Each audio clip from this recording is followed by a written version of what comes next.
Today we are going to learn a new grammatic concept. Can you see the back of this board? Okay. Yes, we got a new blackboard, right? Chalkboard. It's no longer whiteboard. Would you read the title together? Let's read it together. 1, 2. Coordinating conjunction. Did you read it properly? Coordinating conjunction. It's not like blah blah blah conjunction. Okay. Coordinating conjunction. Teacher, the name sounds so complicated. What is coordinating conjunction? Actually, even though the name is lengthy and it seems like difficult, but it's pretty easy. And this is something that you has used very often. So let's dig into what we are going to learn, okay? Coordinating conjunction. Before we start, I want to ask you some units of English. So we have this language called English that we are studying right now. But I want you to dissect it. Dissect. Just like we have human body, but we have different organ, right? In different organ, there's different cell, right? In different cell, there's different part of the cell, right? Just like if there is a book, right? There are many different pages. First, there are many different chapters, and there are many different pages, and there are letters and alphabet. But inside, there's like atom, right? Inside of the atom, there's neutron, protons, electrons, something like that. We want to start from the very basic, fundamental unit of English. Okay. Why are we doing this? You will get to see. You will get to see. Okay. Then I need a. See guys, how do we call this? Chalk, right? Okay, I'm gonna use this chalk and write down, okay? Out the smallest unit of English. Okay, now do not just watch my beautiful face and be silent. I want you to answer my questions along with me.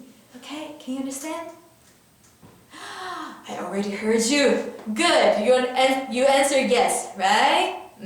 Good job. And if I ask you a very lengthy question, then you can record it in our Kakao Talk channel. But for this one, think about this. What is the most fundamental unit, the smallest unit of English, this language?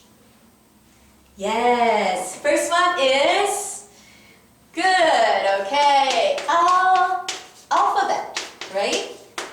This is the smallest unit. When we look at coordinating conjunction, you can see it consists of C-O-O-R. So it starts from alphabet. Then what is the larger unit of it? Yes, word, right?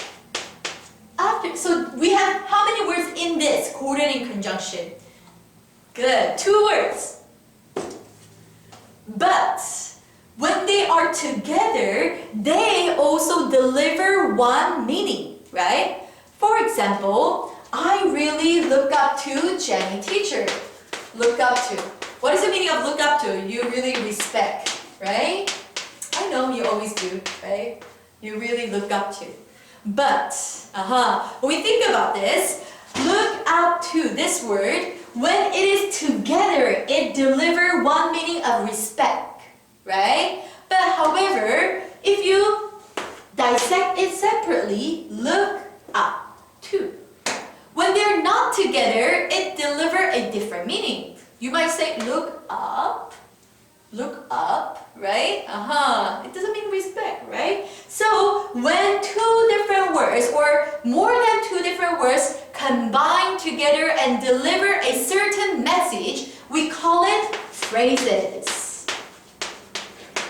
Okay, phrases. Then you might think that, what is phrases, teacher? I just explained, right? But in Korean, we call it 구, right? Alphabet, 단어, 구, right? And then, what is the next one? I hope you know this. You might answer me. Would you answer with me? I think you might say sentence. But before sentence, there is something else that comes before sentence. That is clauses. teacher, what is clauses? Okay, for example, I admire Jenny, teacher, because she is awesome and smart. Okay. I'm only telling you the fact, okay? I never lie to people, right? Okay, so I admire Jenny teacher because she's awesome, or she because she's intelligent, let's say it this way. Awesome is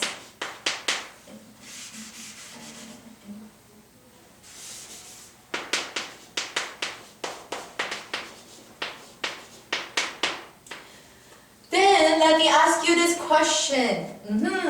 How many sentences is there?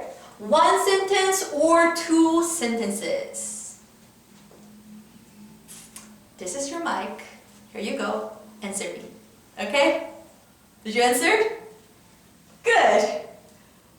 One or two. Okay, show me your finger. One or two. Yeah, it should be one sentence, right? It is one sentence. There is one period. But how many clauses are there?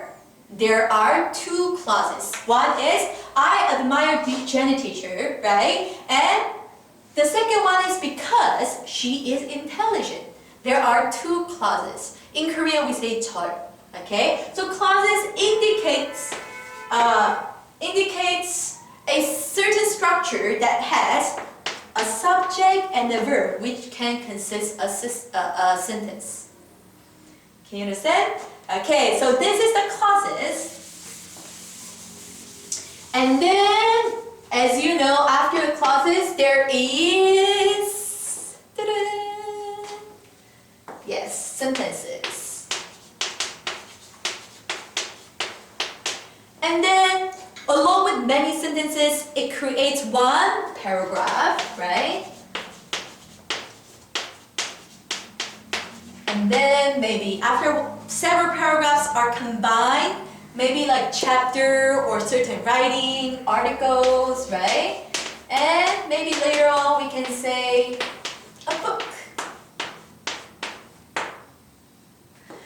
So you can see this is from the smaller unit of the English, and we enlarge and expand it into the largest unit of it. Aha. Then Jenny teacher, okay, I got it. Okay, we have different ones, but why do we need to know this? Why? Because it is related to our coordinating conjunction. Coordinating conjunction. I think before I told you, right? When there is one word and another word, okay, when we have one piece of paper, I don't have anything, but one piece of paper and another piece of paper, can we just put it together? Oh, you cannot see my beautiful face, okay, sorry. When we just put it together, can we make them attached to each other? No, they will easily fall apart, right? Like this. So we need a certain type of glue, right? So there is one paper and you glue it this way, right? This is my glue. Glue it this way. And then, ta! Now they are all one unity. You cannot make them apart, right? Okay, so this is one now. Because of the glue that we put on, right? So, it's the same concept. This coordinating conjunction is the same concept. When we try to connect word and phrases and clauses, especially clauses, when we try to put them together, we need a word, I guess, that is coordinating conjunction to connect them together and deliver a certain message. For example, tell me your favorite food, I guess. What is your favorite food? Let me remember your favorite food. Most of you really liked fruits, I remember, and a lot of you like pizza, of course. So let's have that as example, right? I like pizza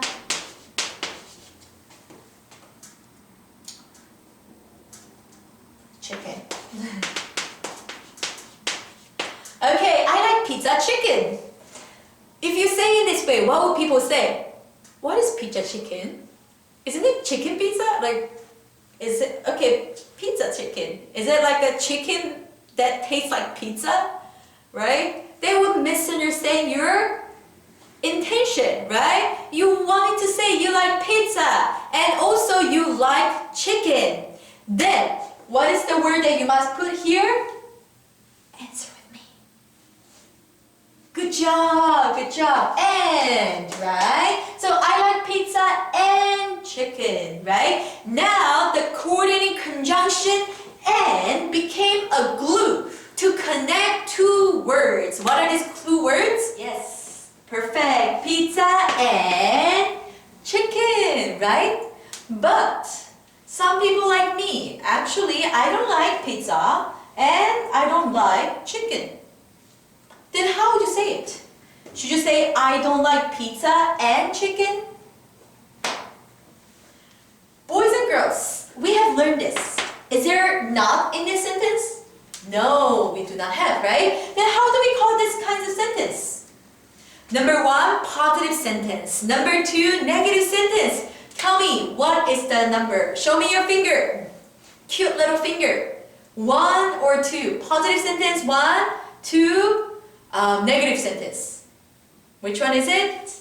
Yeah, 1 is correct, right? So this is positive sentence. But if we want to change this into negative sentence, we must put what? Yes, don't, right? Perfecto, right? Perfect. Okay, I don't like pizza. Then, and or. Which one should we put? What should we put in here? I don't like pizza or chicken. Okay? See, now we have learned two coordinating conjunction. What is number 1? And. Of course, and can connect not only words but also phrases. However, it also can connect clauses as well, right? But right now, I'm just giving you an example that the coordinating conjunction connects two words together, okay? So when it became negative, we must use or. So this is another coordinating conjunction that we learned. And coordinating conjunction can also, this or, can also use in a different situation. Okay, everyone, I have sent you the copy or the picture of the book. And you can look at the example right now. Please go to page 34. Page 34. So, or, first of all, you can use or in the substitute of and in a negative sentence. That is number 1, one use of or. Another use of or, the second one is to choose something between one or another. Okay? One, the other. Which one would you choose? We use or in this kind of situation. Look at page 34.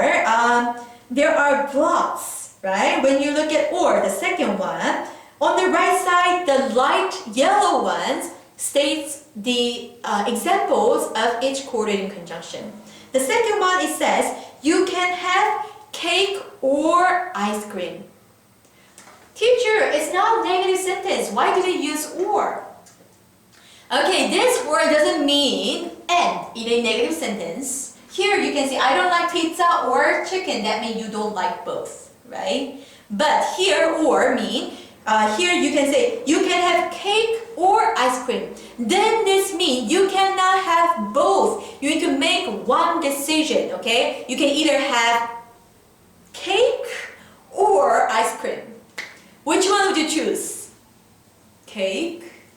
Okay, cake sounds good, okay? I can drink it with coffee. You cannot drink coffee, okay? Or ice cream. Oh, ice cream is so soft and melting in your mouth. You know, which one would be your option? Okay, you can tell me. Okay, good. For me, I will go for cake, especially carrot cake with hot, nice, and flavorful coffee.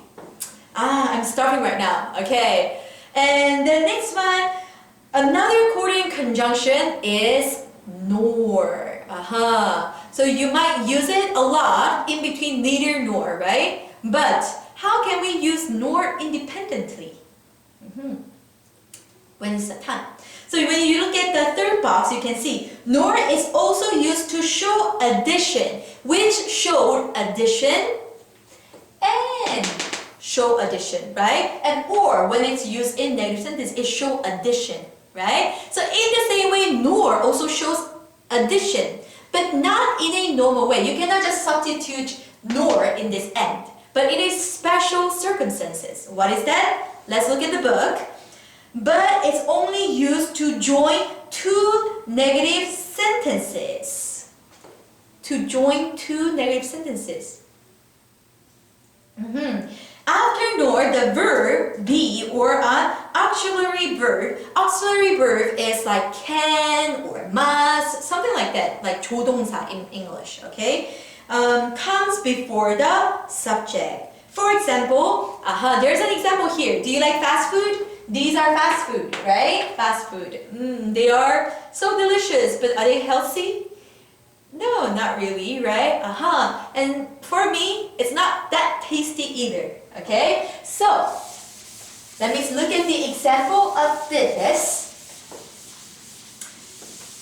First sentence, we're gonna connect these two sentences with nor, okay? So the first sentence is fast food isn't tasty. And the second sentence is fast food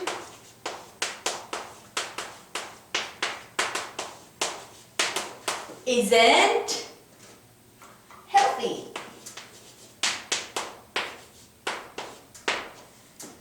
Right now, I want you to open a notebook and try to combine these two with nor.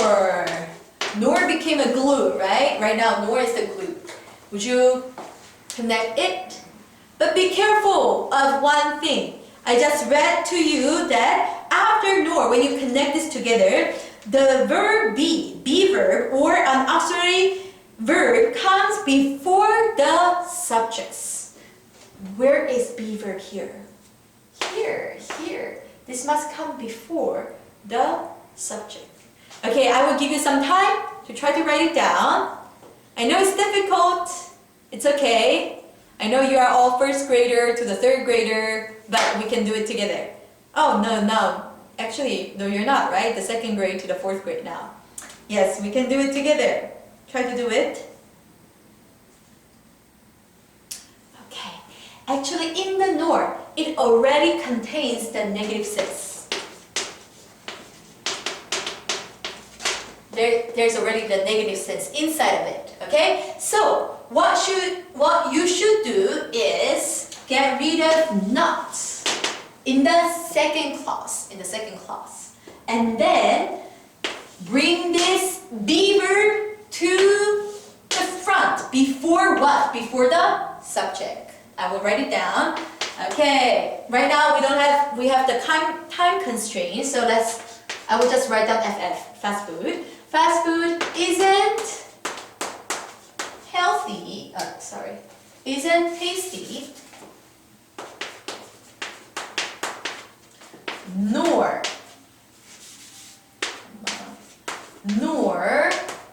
is eat means fast food. It's already mentioned, so we do not want to compete it, be redundant, right? Fast food isn't tasty, nor is it healthy. Ta-da! Did you get it? Okay, when you have two negative sentences and you want to connect it with nor, okay? If they are all positive, we don't have to connect it with nor. We just need to connect it with and. Then that's good, right? But however, because these are negative sentences and we want to connect it with nor, especially when we connect twos, nor is only limited to sentences, not words or phrases. Okay? So when we connect these two together, when you connect these two together, first of all, write down the first sentence. Write down the first sentence. And then what should we put? Of course, before this coordinating conjunction, we must put comma, right? And then when it connect two clauses, okay? And then put nor.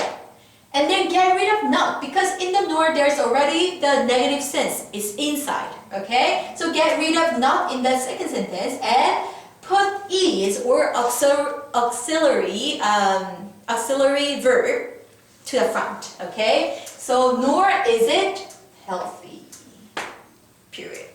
Don't forget your period, okay? Good. So this is our third coordinating conjunction. What was the first one? Good job. And how about the second one? Yes, or. The third one is nor. Okay. And another one, the next one is but or yet. Right? For example, what can we say? Oh, I want to go and see Jenny teacher, but but the classes are cancelled. The classes are cancelled due to the coronavirus. Right? So you can see but is a coordinating conjunction to connect these two clauses. Okay, and yet as well. Have you heard of this yet? I think for you, most of you use but a lot, right? But teacher, when you always make excuses for your homework, right? I did my homework, but teacher, my mom threw it away. How can your mom throw it away? I heard this same excuses over and over in each classes, guys. Do not blame your mom, okay? Okay, I know what you're doing because I have done the same as well. And do not say, oh teacher, I have done my homework, but I left it at home or something like that. I also said that excuse before as well. So anyway, so you use but a lot, right? How about yet? Do you know the meaning of yet? So and indicates addition, or also can indicate addition in the negative sentences, or when you choose something, right? And nor it also indicates addition, but when you use in a negative sentence with two clauses combining together. How about but? But indicates a contrast, right? A contrast, right? This is like this, but that means the other part of the story, the other part of the clauses is different from it's contrary from the first one, right? So that is but, yet actually has the same meaning. Okay, everyone, let's look at the material, let's look at the book. For the fourth one, in the fourth box, but and yet are used to show contrast. Contrast is like black and white. It's different, okay? And good and evil, those are contrast, okay?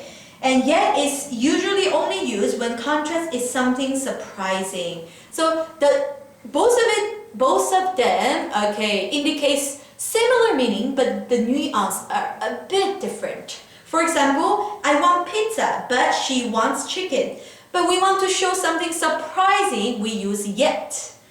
For example, she's never had lessons yet. She had never had she's never had lessons, piano lessons, yet she plays the piano well. So this is kinds of odd, right? She never learned it, but she plays really well, right? Yet, so you can use yet here.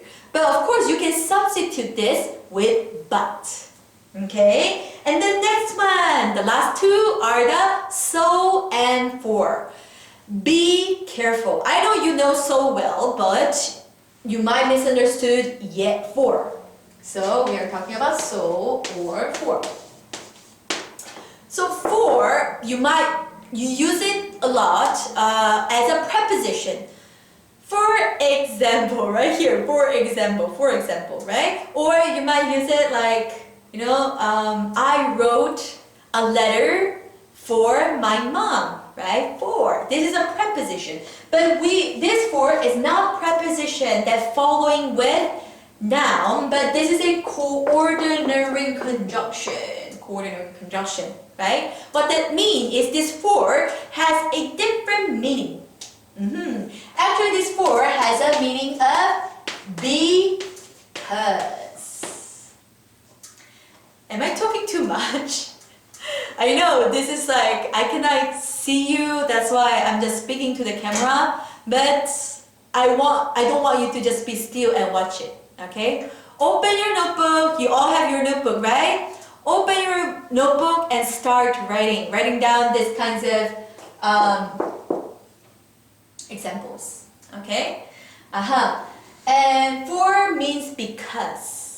So it tells the reason, okay? How about so? These are similar but quite contrary. Why? So tells the result. Not the reason, but the result, right? For example, what can be a good example? I had. What did you have for this breakfast? I had 2 dishes of pancakes because I want to eat pancakes right now. I had 2 dishes of pancakes, large American-sized pancakes. Should I? And then another one is, I was not hungry, starving, okay? Should I put for or so? I had 2 dishes of pancakes. For I was starving, right? It's the same meaning with because. For I was starving, okay? Can you understand this? Good, okay. And then, after that, okay, when we erase this for, but I want to put this here. And then, I will make a space for our coordinating conjunction in this place. I was starving. Blank. I had 2 dishes of pancake. For or so? Answer me. Right now. Good. So, right? I was starving, so I had 2 dishes of pancakes. So and for, these 2 coordinating conjunctions are used in the between 2 clauses, which indicate the causes. Do you know the causes? One, right? Causes and the result of it. Okay? Good. That's the end, guys. Yay! We finished coordinating conjunction. Coordinating conjunction. Let's review it, okay? Coordinating conjunction is, it's the word.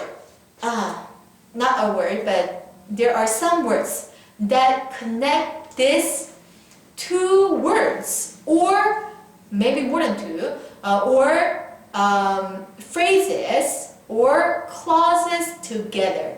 But both of them must be equal. For example, I like pizza and chicken. Both of them are noun, right? Noun, right? So they are equally connected. They are grammatically equal. Not like they are same, they are grammatically equal, right? So these are some glues that connect these words or phrases and clauses together, okay? I will see you next time in the next video, and until then, stay safe and healthy.